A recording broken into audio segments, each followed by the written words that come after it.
GeM cinemas நேயர்களுக்கு வணக்கம். நான் உங்கள் விஜய் அபிஷேக். அதான் நம்ம எதை பற்றி பேச போகிறோம்னு பார்த்தீங்க அப்படின்னா, அந்த ரீசெண்டாகவே இந்த விஜய் த்ரிஷா இந்த மேட்ரு வந்து ரொம்பவே பயங்கரமாக வெடிச்சிட்டு இருக்கு அப்படின்னு சொல்லலாம். ஏன் அப்படின்னா, இப்போ தான் வந்து விஜய் அவர்களுக்கு வந்து அதாவது நடிகர் மற்றும் தாவேகா தலைவர் இப்படி சொல்லலாம். அவருக்கு வந்து இப்போ தான் வந்து டைவர்ஸ் வந்து அப்ளை பண்ணியிருக்காங்க. யாருன்னு பார்த்தீங்கன்னா, அவரோட ஒய்ஃப் சங்கீதா. இதே நேரத்தில் வந்து ஒரு நடிகையோட தொடர்பில் இருக்கிறதுனால தான் இது வந்து நடந்துட்டு இருக்கு அப்படின்னு சொல்லியும் அவங்க கேஸ் கொடுத்துருக்காங்க.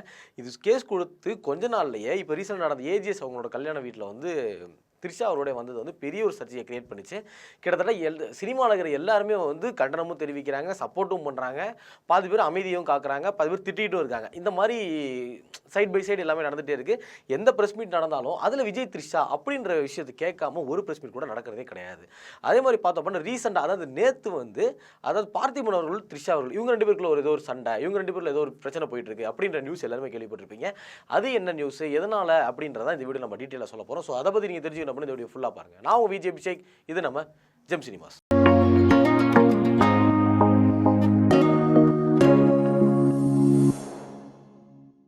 இந்த நேரத்தில் வந்து பார்த்தோம் அப்படின்னா விஜய் த்ரிஷா இந்த விஷயம் வந்து ரொம்பவே பெருசாக போயிடுது. கடைசியாக லியோ படம் ரிலீஸ் அப்போ இந்த மாதிரி விஷயம் எல்லாமே பேசிட்டு இருந்தாங்க. அதுக்கப்புறம் எல்லாமே மறந்துட்டோம். மறுபடியும் விஜய் த்ரிஷா அப்படின்ற நியூஸ் வந்து வெளியே வந்திருக்கு அப்படின்னு பார்த்தோம் அப்படின்னா மெயினான காரணம் என்னன்னு பார்த்தீங்க அப்படின்னா இப்போ ரீசெண்ட் நடந்துட்டு இருக்கிறது தான். அதாவது இந்த கோவாக்கு போனது, ப்ளஸ் வந்து விஜய் அவரோட பர்த்டே அன்னைக்கு த்ரிஷா அவர்கள் கூட இருந்தது. அதுக்கப்புறம் இப்போ சங்கீதா மேம் கேஸ் கொடுத்தது. கேஸ் கொடுத்ததுக்கப்புறம் உடனே அவங்க வந்து கல்யாணத்துக்கு 2 பேர் ஜோடியாக ஒரே ட்ரெஸ் போட்டு வந்தது தான்.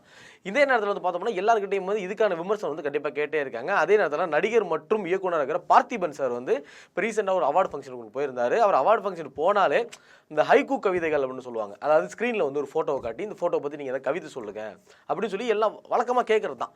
அந்த மாதிரி வந்து இந்த அவார்டு ஃபங்க்ஷன்லேயும் அவர்கிட்ட கேட்டிருக்காங்க. இந்த மாதிரி த்ரிஷா அவரோட ஃபோட்டோவை வச்சு உங்களோட குந்தவை இவங்கள பற்றி கவிதை சொல்லுங்கள் அப்படின்னு சொன்னதுக்கு பார்த்திபன் அவர்கள் என்ன சொல்லியிருந்தார் அப்படின்னா, அதாவது குந்தவையை வந்து கொஞ்ச நேரம் குந்திக்கிட்டு இருந்தால் நல்லது, கொஞ்ச நேரம் வீட்டிலேயே குந்திக்கிட்டு இருந்தாங்கன்னா நல்லது, கொஞ்சம் வெளியே வராமல் குந்திக்கிட்டு தான் நல்லது அப்படின்னு சொல்லிட்டு ஒரு சில கவிதைகள்லாம் நம்ம வந்து ரசிக்கலாம், ஆனால் ஒரு சில கவிதைகள்லாம் நம்ம சொல்லாமல் இருக்கிறதே நல்லது அப்படின்னு சொல்லி ஒரு விமர்சனம் ஒன்று வச்சுருக்காரு. இதை வந்து என்னதான் வந்து கொஞ்சம் இப்படி இருந்தாலும் அவர் டேரெக்டாக தாக்கியிருக்கிறது யாருன்னு பார்த்தா த்ரிஷா அவர்களை தான். எதுக்கு சொல்லியிருந்தார் அப்படின்னா இப்போ ரீசெண்டாக அந்த ஏஜிஎஸ் கல்யாணத்துக்கு போயிருந்தாங்கல்ல, அதை தான் அவங்க சொல்லியிருக்காரு. கொஞ்சம் வீட்டிலே குந்திட்டு இருக்கிறது நல்லது, வீட்டிலேயே குந்திட்டு இருந்தால் நல்லது அப்படின்ற மாதிரி இந்த ஹைக்கூ கவிதைகளை இந்த மாதிரி சொல்லியிருந்தார்.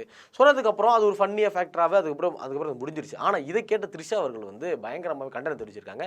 என்ன அப்படின்னா அவங்களோட இன்ஸ்டாகிராம் பக்கத்தில் வந்து என்ன போட்டிருக்கான்னு பார்த்தீங்க அப்படின்னா, அதாவது மைக்கை பிடிச்சி பேசினா எல்லாருமே அறிவாளிங்க கிடையாது, இந்த மாதிரி ஒருத்தவங்களை நம்ம சித்தரிக்கிறோம் அப்படின்னா அவங்களோட கேரக்டர் தான் அடித்தலுக்கு கீழ்மட்டமாக போவோம் அப்படின்ற மாதிரி அவங்களோட கண்டனத்தை வந்து தெரிவிச்சிருக்காங்க. இதை வந்து டோட்டலாக வந்து அந்த ஆர்கனைசர் டீமையும் பேசினவரையும், ஆனால் யாரோட பேரையுமே மென்ஷன் பண்ணல, ஆனால் அப்படமா தெரிஞ்சிருச்சு. அதான் முழுசாக நினைச்ச ஒரு முக்காடி எதுக்கு அப்படின்ற மாதிரி பார்த்திபன் பேசினது தான் நீங்கள் இப்படி போட்டிருக்கீங்க அப்படின்றது வந்து அப்படமாவே தெரிஞ்சுது.